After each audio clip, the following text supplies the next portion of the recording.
Dear students, आज हम 12th class का एक नया यूनिट स्टार्ट करने जा रहे हैं एंड दैट इज़ बायोमॉलिक्यूल्स। तो स्टार्ट करेंगे बायोमॉलिक्यूल्स।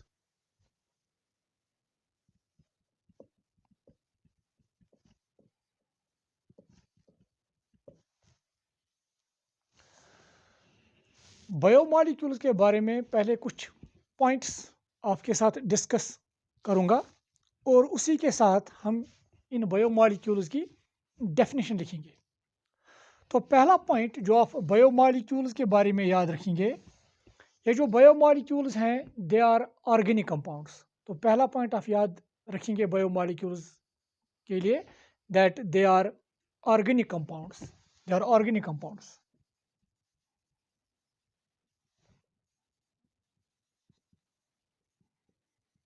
Organic compounds. दूसरा पॉइंट, ये जो बायोमॉलिक्यूल्स हैं they are lifeless, they do not have life. तो एक और पॉइंट आप याद रखेंगे, दे आर लाइफलेस। तीसरा और इम्पॉर्टेंट पॉइंट जो है, they are lifeless but they form the basis of life. जो लाइफ की बेसिस है यही बायोमॉलिक्यूल्स बनाते हैं। So they form basis of life.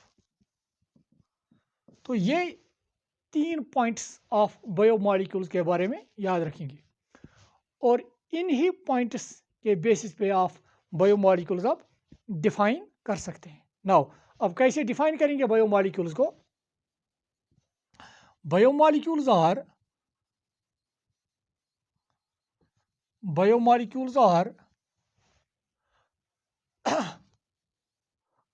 complex, lifeless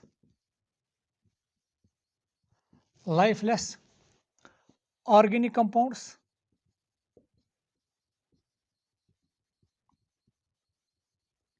ये ऑर्गेनिक कंपाउंड्स होते हैं बट ये जनरली सिंपल ऑर्गेनिक कंपाउंड्स नहीं होते हैं, कॉम्प्लेक्स। यहाँ पे मैंने ऐड किया, biomolecules are complex lifeless organic compounds which form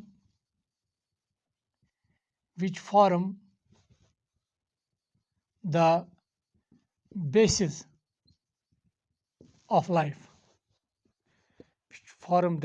of life, जो लाइफ की बेसिस बनाते हैं। नाउ इसका क्या मतलब है, which form the basis of life? That is they built up the living systems,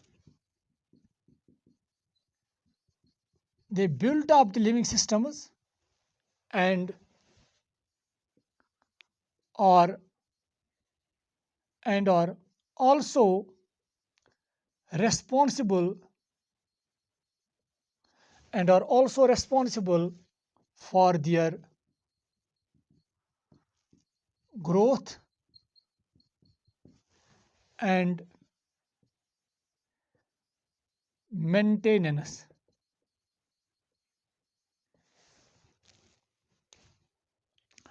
तो अब हम बायोमॉलिक्यूल्स को कैसे डिफाइन करेंगे? Biomolecules are actually complex lifeless organic compounds which form the basis of life. ये लाइफ की बेसिस बनाते हैं। That is they built of the living systems. जो भी लिविंग सिस्टम्स होते हैं, प्लांट्स, एनिमल्स, ये बायोमॉलिक्यूल्स के ही बने होते हैं। जैसे कि हम बने होते हैं प्रोटीन्स के, इसी तरह से एक प्लांट की बात करेंगे, प्लांट्स में सेलुलोज होता है, सेलुलोज का बना होता है।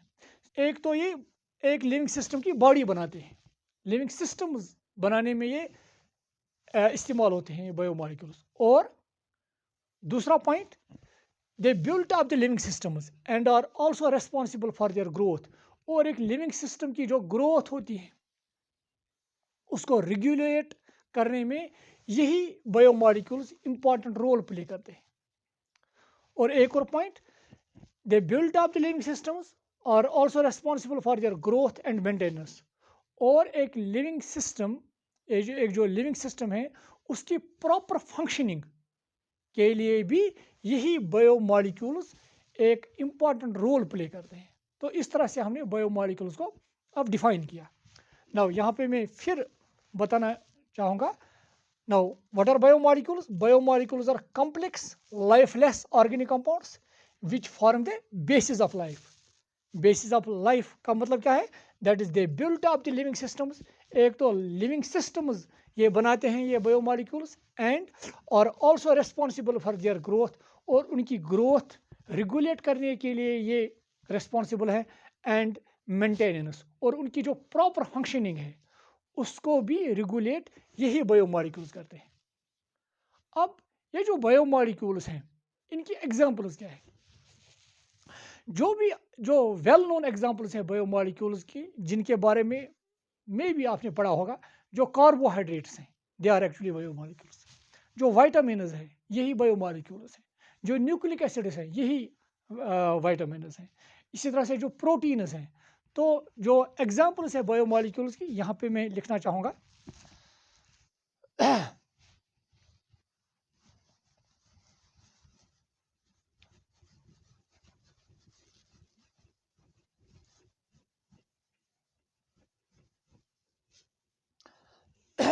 examples of biomolecules.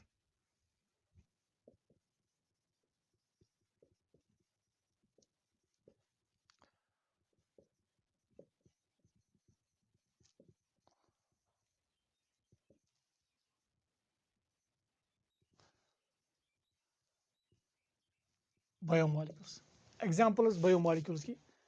Carbohydrates, carbohydrates ये एग्जांपल है बायोमॉलिक्यूल्स की। इसी तरह से प्रोटीन्स ये एग्जांपल है बायोमॉलिक्यूल्स की। इसी तरह से अमाइनो एसिड्स एटसेट्रा। इसी तरह से मैंने अभी कहा था कि जो विटामिन्स हैं दे आर बायोमॉलिक्यूल्स। जो हार्मोन्स हैं वो बायोमॉलिक्यूल्स की ही एग्जांपल है। न्यूक्लिक एसिड्स वो भी एग्जांपल है बायोमॉलिक्यूल्स की। तो अब हम करेंगे स्टार्ट अब कार्बोहाइड्रेट से। तो पहला पॉइंट अभी जो हमने अभी पढ़ा कि कार्बोहाइड्रेट्स है क्या? Actually they are actually biomolecules. अब कैसे डिफाइन करते हैं इनको, अब देखिए।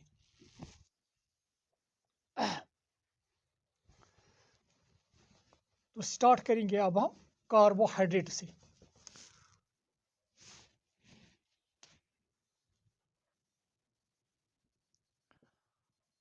कार्बोहाइड्रेट्स,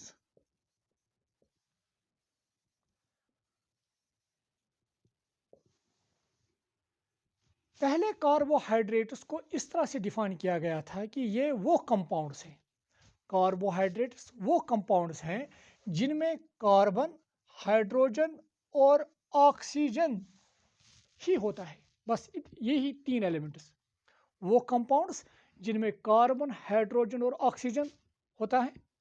और एक और पॉइंट, इनमें जो यह हाइड्रोजन और ऑक्सीजन प्रेजेंट है, इनमें हाइड्रोजन और ऑक्सीजन 2:1 रेशो में प्रेजेंट है। मैं फिर यहाँ पे बताना चाहूँगा, पहले ये अर्लियर डेफिनेशन है कार्बोहाइड्रेट्स की। कार्बोहाइड्रेट्स उन कंपाउंड्स को हम कहते हैं which contain only carbon, hydrogen and oxygen, और उन कंपाउंड्स में हाइड्रोजन और ऑक्सीजन का रेशो 2:1 होना चाहिए। मतलब अगर फॉर एग्जांपल हाइड्रोजन वहाँ पे 12 होते तो ऑक्सीजन होनी चाहिए 6। तो उसी तरह से रेशो रहेगा 6 1 6 2 6 1 2 इसी तरह से। या इसी तरह से अगर वहाँ पे हाइड्रोजन होंगे 10 तो ऑक्सीजन होनी चाहिए 5 5 1 5 2 इस तरह से रेशो होना चाहिए। हाइड्रोजन और ऑक्सीजन में जो रेशो होना चाहिए वो होना चाहिए 2:1। ये अर्लियर डेफिनेशन थी कार्बोहाइड्रेट्स की। तो डिफाइन करेंगे पहले वो अर्लियर डेफिनेशन जो कार्बोहाइड्रेट्स की थी।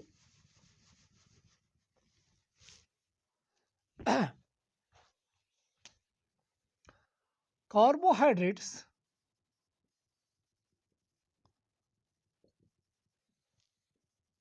were considered those compounds, या यहाँ पे आप लिख सकते हैं those biomolecules भी, क्योंकि ये biomolecules है ही. Carbohydrates were considered those compounds which contain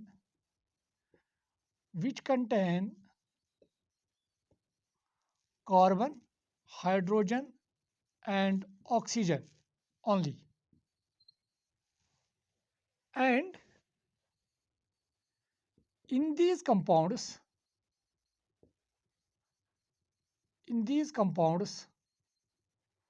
the hydrogen and oxygen is present in 2:1 ratio. और इन कंपाउंड्स में हाइड्रोजन और ऑक्सीजन किस रेशो में प्रेजेंट होना चाहिए? 2:1. जैसे कि मैं एग्जांपल यहाँ पे दिखाना चाहूँगा. एक वेल नोन कार्बोहाइड्रेट है C6H12O6. ग्लूकोज की मैं यहाँ पे बात कर रहा हूँ. ग्लूकोज आगे भी हम देखेंगे इसके बारे में. ग्लूकोज अगर आप ग्लूकोज को देखेंगे तो इस डेफिनेशन से यहाँ पे कार्बन भी है, हाइड्रोजन भी है और ऑक्सीजन भी है. तो एक पॉइंट ये जो कार्बोहाइड्रेट्स को डिफाइन करने में है, हमने यहाँ पे मेंशन किया है कि they should contain carbon, hydrogen और ऑक्सीजन. तो इनमें ये तीनों एलिमेंट्स है. दूसरा point, they should also contain hydrogen and oxygen in 2:1 ratio. और अगर यहाँ पे आप देखेंगे, यहाँ पे हाइड्रोजन और ऑक्सीजन का रेशो 2:1 है. जैसे कि यहाँ पे ऑक्सीजन 6 है तो हाइड्रोजन 12. तो रेशो क्या है इनके दरमियान? That is 2:1. तो इस हिसाब से ये कार्बोहाइड्रेट्स होने चाहिए. और इनफैक्ट दे आर कार्बोहाइड्रेट्स. अब ये जो डेफिनेशन है क्या वो कंपाउंड जिनमें कार्बन, हाइड्रोजन और ऑक्सीजन ही होना चाहिए और वहाँ पे हाइड्रोजन और ऑक्सीजन 2:1 रेशो में होना चाहिए. तो इस वजह से हम इन कार्बोहाइड्रेट्स को इस तरह से जनरल फार्मूला देते थे. तो उस वजह से हम इनकी जनरल फार्मूला इस तरह से लिखते थे.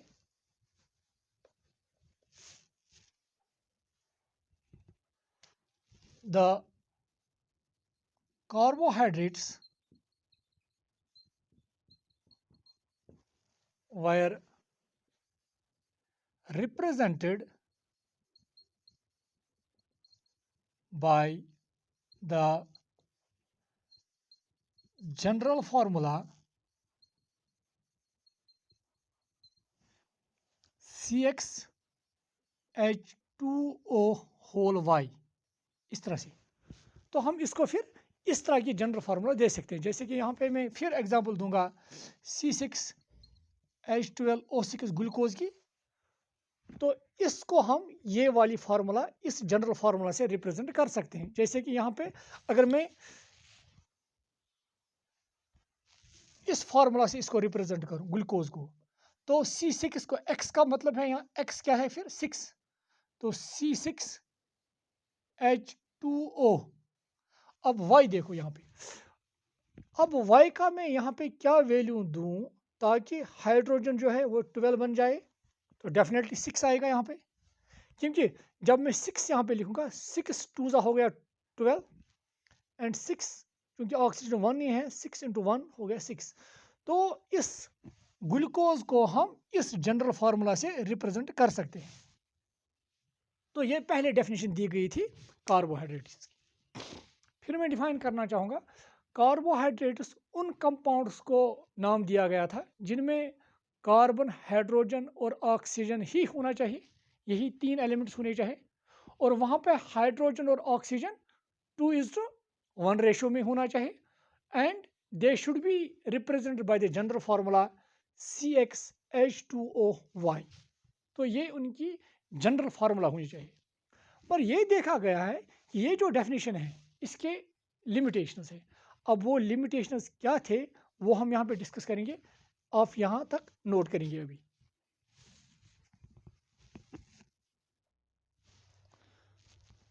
नाउ एक डेफिनेशन, ये जो डेफिनेशन है इसके लिमिटेशंस में यहाँ पे लिखना चाहूँगा.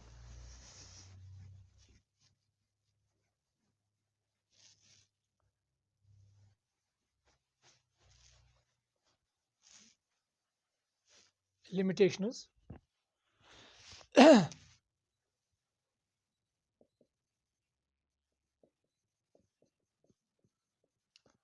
of old definition.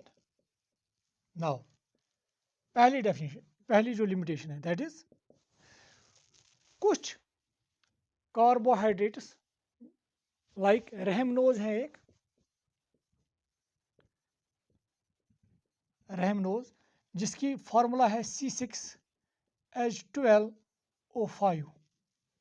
ये एक वेल नोन कार्बोहाइड्रेट है और जब हम इस रहमनोज का केमिकल बिहेवियर देखते हैं इट रिजेंबल्स विथ कार्बोहाइड्रेट्स।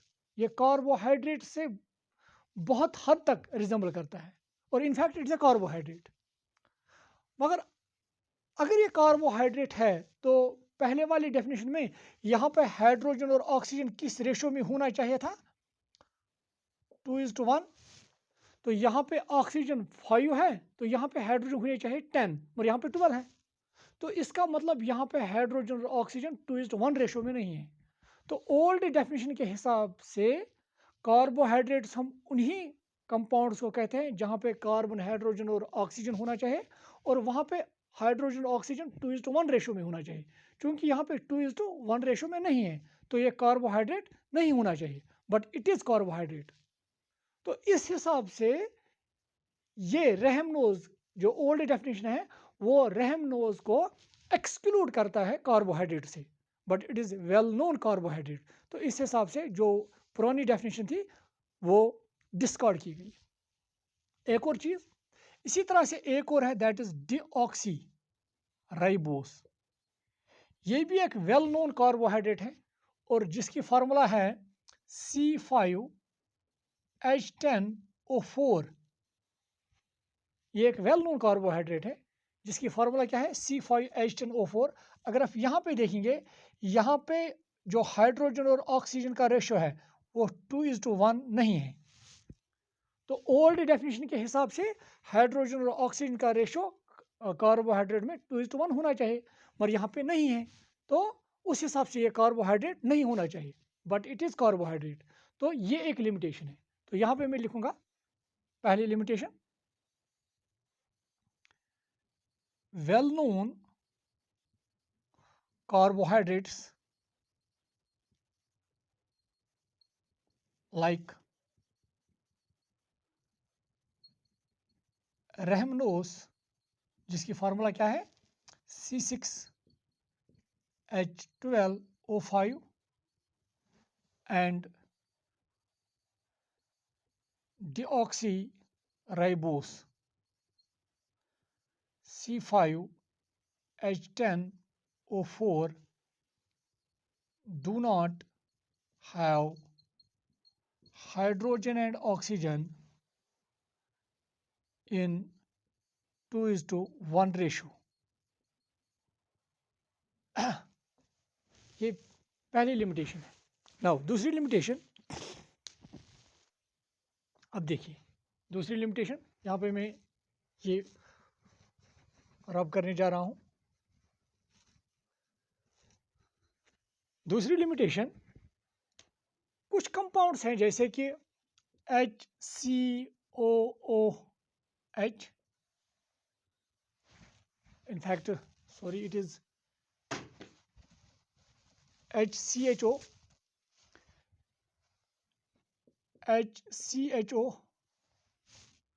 अगर आप इसको देखेंगे इस कंपाउंड को यहाँ पे कार्बन हाइड्रोजन और ऑक्सीजन है। पहली जो डेफिनेशन थी कार्बोहाइड्रेट की तो उस हिसाब से पहले इसमें कार्बन हाइड्रोजन और ऑक्सीजन होना चाहिए और इसमें है। अब इसको हम ऐसे भी लिख सकते हैं CH2O CH2 है और ऑक्सीजन एक कार्बन भी है हाइड्रोजन भी है ऑक्सीजन भी है और हाइड्रोजन और ऑक्सीजन 2:1 रेशो में भी है। तो उस हिसाब से ये कार्बोहाइड्रेट होना चाहिए। जो ओल्ड डेफिनेशन थी उस हिसाब से ये कार्बोहाइड्रेट होना चाहिए but it is not a carbohydrate it is formaldehyde. ये एक एल्डिहाइड है फॉर्मल्डिहाइड। तो उस हिसाब से भी वो जो ओल्ड डेफिनेशन है उसकी ये लिमिटेशन है कि कुछ कंपाउंड्स जो उस ओल्ड डेफिनेशन के हिसाब से कार्बोहाइड्रेट होने चाहिए, they are not carbohydrate, they do not show the properties of carbohydrates, जैसे कि ये वाली एग्जांपल। इसी तरह से एक और एग्जांपल यहाँ पे लिखेंगे। एक एग्जांपल है CH3COH, इसका नाम है एसिटिक एसिड। अगर आप देखेंगे इसको हम इस तरह से भी लिख सकते हैं, इसमें कार्बन है 2, C2, H है 3 और एक 4, ऑक्सीजन 2 है। तो अगर आप ये देखेंगे जो ओल्ड डेफिनेशन थी उसके हिसाब से कार्बोहाइड्रेट वो है जहाँ पे कार्बन, हाइड्रोजन और ऑक्सीजन होना चाहिए, तो यहाँ पे है। अगर आप देखेंगे हाइड्रोजन और ऑक्सीजन 2:1 रेशो में है, क्योंकि यहाँ पे है 2 और ये 4, तो इसी का मतलब है कि ये 2:1 रेशो में है यहाँ पे। तो इस हिसाब से ये कार्बोहाइड्रेट होना चाहिए, but it is not a carbohydrate, it is in fact a carboxylic acid. तो ये एक और लिमिटेशन थी जो ओल्ड डेफिनेशन की। There are compounds which contain carbon, hydrogen and oxygen, and in those compounds hydrogen and oxygen were present in 2:1 ratio, but they are not carbohydrates. तो एक और लिमिटेशन लिखेंगे।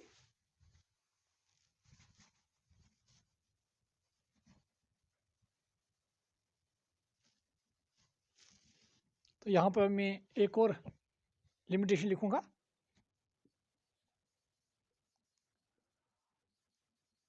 Compounds like HCHO, CH3COH should be carbohydrates, but they are not. ये भी एक limitation है इनकी, जो ओल्ड डेफिनेशन है उसकी। और कुछ कंपाउंड्स जो डेफिनेशन के हिसाब से लग रहे थे कि ये कार्बोहाइड्रेट होनी चाहिए, but they are not carbohydrates.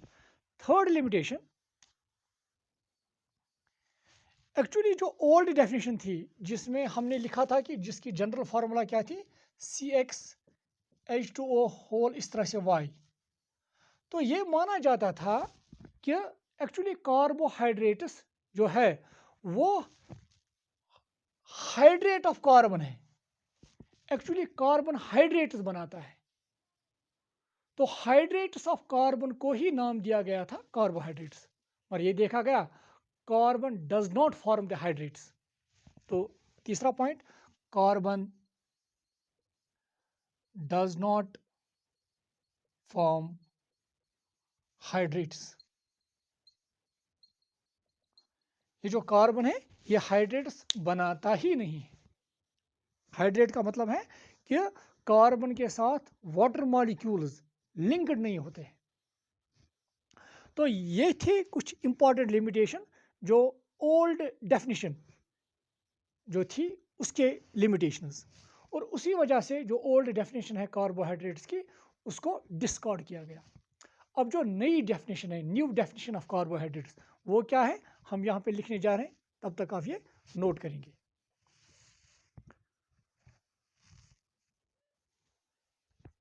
Now अब हम कार्बोहाइड्रेट्स की डेफिनेशन लिखेंगे।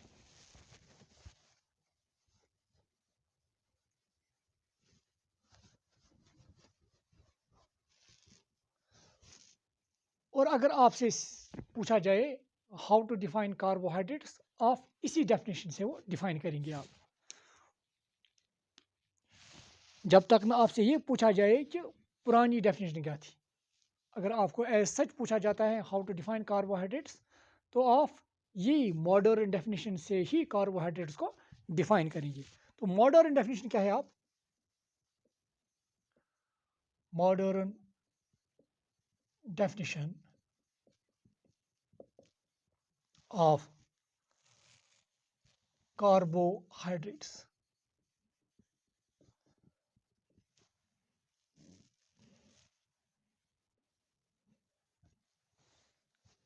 ये डेफिनेशन याद रखने के लिए मैं यहाँ पे स्ट्रक्चर बनाऊंगा, एक ग्लूकोज और फ्रैक्टोज की। आप थोड़ा इसको याद रखेंगे। अभी आपको अच्छे वो याद नहीं करनी है स्ट्रक्चर, मगर थोड़ा आपको आइडिया आएगा कि हम कार्बोहाइड्रेट्स को कैसे डिफाइन करेंगे। मगर ये स्ट्रक्चर जो है आगे आपको याद रखनी ही रखनी है। नाउ ये मॉडर्न डेफिनेशन लिखने से पहले आप देखेंगे कि ये जो ग्लूकोज है उसकी स्ट्रक्चर इस तरह से है।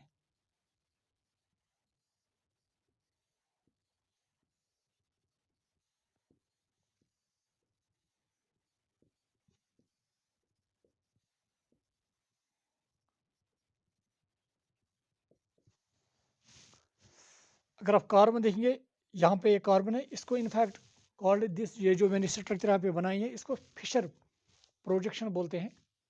आगे आप देखेंगे, अगर आप देखेंगे यहाँ पे कार्बन कितने हैं, एक तो ये कार्बन है, ये एक्चुअली यहाँ पे कार्बन रिप्रेजेंट कर रहा है। तो एक कार्बन, 2 3 4 5 6, तो कार्बन हो गए 6।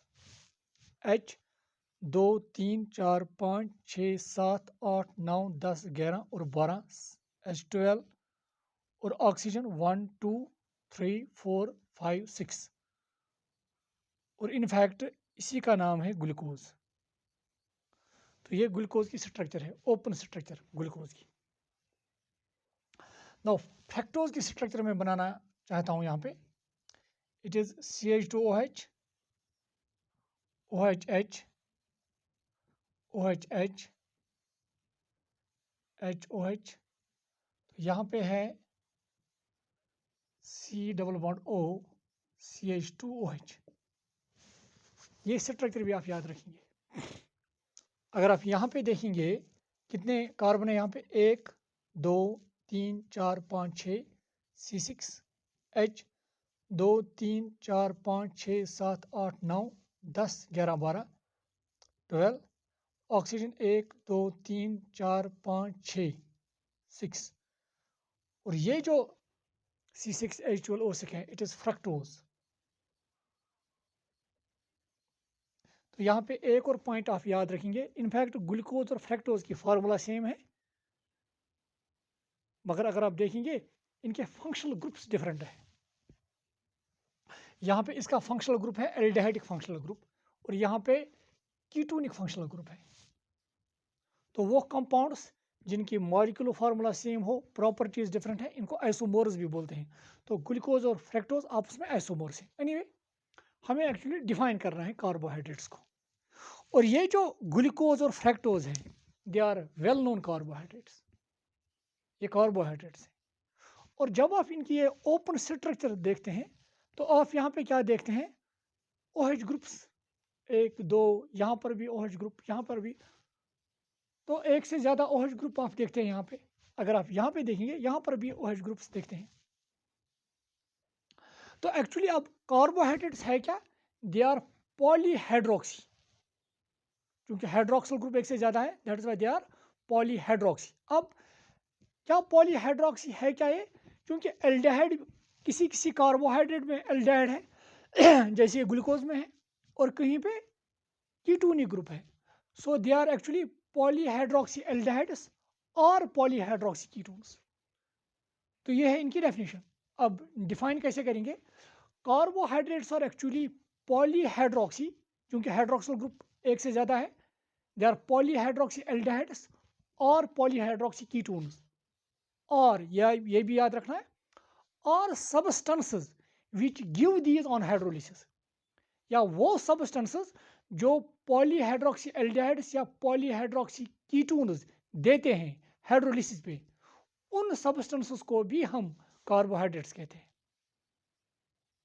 And they are optically active, और ये जो कार्बोहाइड्रेट्स होते हैं दे आर ऑप्टिकली एक्टिव। और आपने पढ़ा होगा कि ऑप्टिकल एक्टिविटी का मतलब है कि ये प्लेन पोलराइज्ड लाइट को बेंड करते हैं, आइदर टुवर्ड्स राइट और लेफ्ट। एनीवे, तो अब हम क्या डेफिनेशन लिखेंगे इनकी।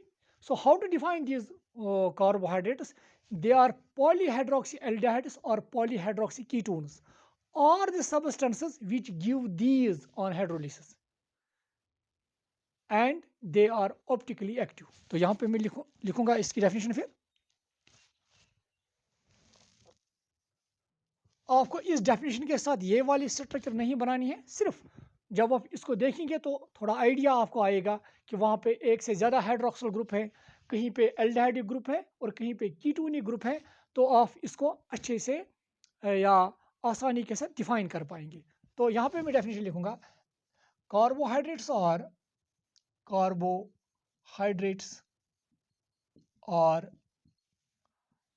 पॉलीहाइड्रोक्सी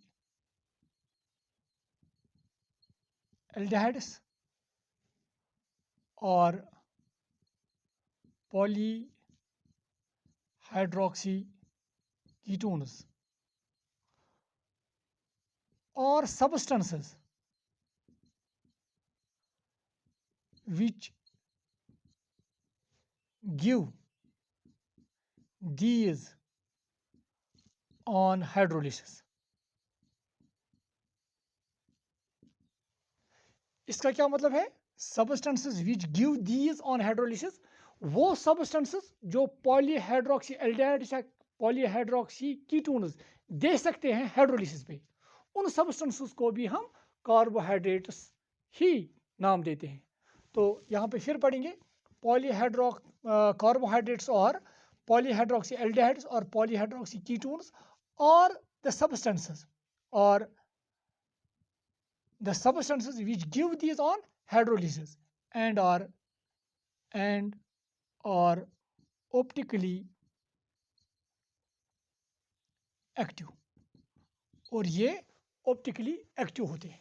और इस तरह से हमने मॉडर्न डेफिनेशन लिखी कार्बोहाइड्रेट्स की। तो इस लेक्चर में हमने ये देखा कि how to define carbohydrates, how to define biomolecules, और ये जो कार्बोहाइड्रेट्स हैं, जो ओल्ड डेफिनेशन थी वो क्या थी इनकी, और जो मॉडर्न डेफिनेशन है वो क्या है। So this was all about today's lecture. Thank you, dear students.